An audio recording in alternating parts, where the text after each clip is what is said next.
Pada tanggal 22 Januari 1942, bala tentara Jepang mendarat di Pemangkat, muara Sungai Kapuas, Singkawang, dan Ketapang.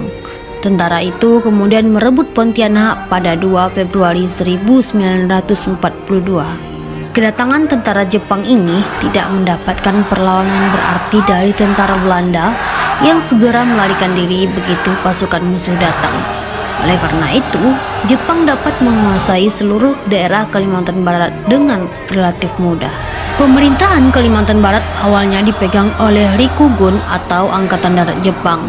Kemudian sejak 15 Juli 1942 berada di bawah Kaigun atau Angkatan Laut Jepang. Di bawah pemerintahan Nippon Teikoku Kaigun atau Tentara Angkatan Laut Jepang, terjadilah sebuah peristiwa kelam di Indonesia yang dikenal dengan tragedi Mandor Berdarah. Inilah peristiwa selengkapnya. Peristiwa yang terjadi pada tahun 1944 ini dikenal sebagai tragedi Mandor Berdarah. Tragedi yang menewaskan ribuan pemuda di Pontianak ini bermula dari kecurigaan Jepang terhadap perlawanan yang akan dilakukan karena kehidupan yang kian susah dan perlakuan Jepang terhadap rakyat yang kian kejam. Pada masa itu, bala tentara fasis militer Jepang memperlakukan kaum wanita usia muda dengan tidak amoral dan asusila, terutama kaum perempuan dari masyarakat Tionghoa, khususnya di Pontianak, Singkawang, dan Pemangkat. Kebejatan mereka menjadikan maksiat di mana-mana.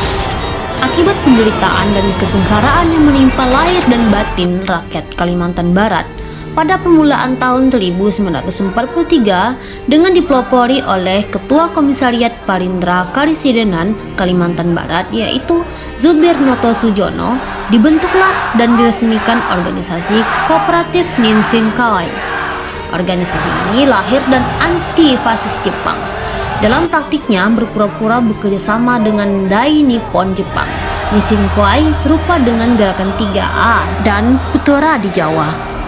Namun demikian, kaki tangan Jepang melaporkan maksud yang dikandung keberadaan Nissin Kawai ini. Maka pada Oktober 1943, Sultan Pontianak beserta keluarga besarnya ditangkap, menyusul penangkapan berikutnya dan seterusnya secara kejam dan mengerikan.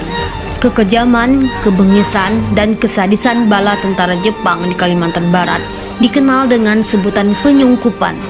Calon korban yang diciduk militer Jepang, tangan diikat ke belakang dan wajahnya ditutup dengan sembarang penutup disebut sungkup. Tak ada pengecualian dalam penangkapan dan pembantaian secara sadis oleh militer Jepang ini, mulai dari kaum terpelajar dan kaum politisi lintas suku, agama, ras, dan etnis. Mereka disungkup kemudian dipenggal dengan samurai ataupun ditembak secara membabi buta. Maka di masa itu Kalimantan Barat telah kehilangan satu generasi terbaiknya. Di antara yang menjadi korban kebiadaban tentara Jepang adalah elit masyarakat Kalimantan Barat. Sultan Pontianak Syarif Muhammad Al-Qadri beserta seluruh kerabat di lingkungan istana yang berjumlah 60 orang serta beberapa orang di luar lingkungan istana ditangkap dan dibawa menggunakan truk yang ditutupi kain terpal. Mereka dibawa ke tempat yang kemudian dikenal sebagai salah satu ladang pembantaian di Kalimantan Barat, sebuah tempat yang didirikan oleh tentara Jepang di kawasan hutan pinus dekat desa Kopiang, Kecamatan Mandor, Kabupaten Landa. Tempat itu berjarak sekitar 88 km dari kota Pontianak. Tidak ada satupun keluarga sultan yang kembali, sehingga diperkirakan mereka semua telah dibunuh oleh tentara Jepang. Selanjutnya, calon korban yang lainnya digiring ke satu tempat yang saat itu tak diketahui pasti. Di sanalah kemudian calon korban dieksekusi secara sadis, dipenggal kepala ataupun ditembak sampai mati. Belakangan kemudian, tahun 1946, ditemukan pusat pembantaian terbesar berada di Kopiang, Mandor. Tidak dapat dipastikan jumlah kaum intelektual, penguasa, pengusaha, politisi, dan sebagainya yang menjadi korban kebiadaban tentara Jepang di Mandor. antara periode 14 April 1943 sampai dengan 24 Mei 1944. Jumlahnya bervariasi antara 1.534 orang hingga 1.838 orang. Akan tetapi, penduduk Kalimantan Barat yang terbunuh selama masa pendudukan Jepang dari tahun 1942 sampai dengan 1945 diperkirakan berjumlah 21.037 jiwa. Keterangan ini disampaikan oleh Kyotoda Takabashi, atau salah seorang mantan tentara pendudukan Jepang yang pernah bertugas di Pontianak.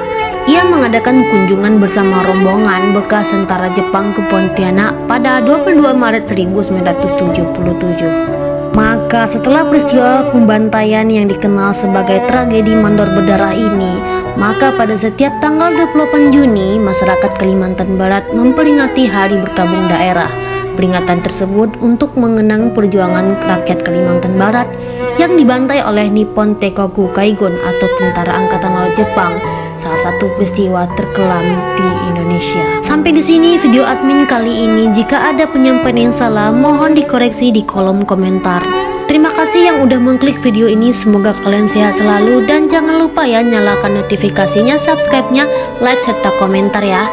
Dan semoga kita tidak melupakan sejarah-sejarah kelam yang terjadi di bangsa ini, karena suatu bangsa yang besar adalah bangsa yang mengenang jasa-jasa para pahlawannya. Sekian dan terima kasih. Saya admin Indonesia Story mengundur diri. Assalamualaikum warahmatullahi wabarakatuh.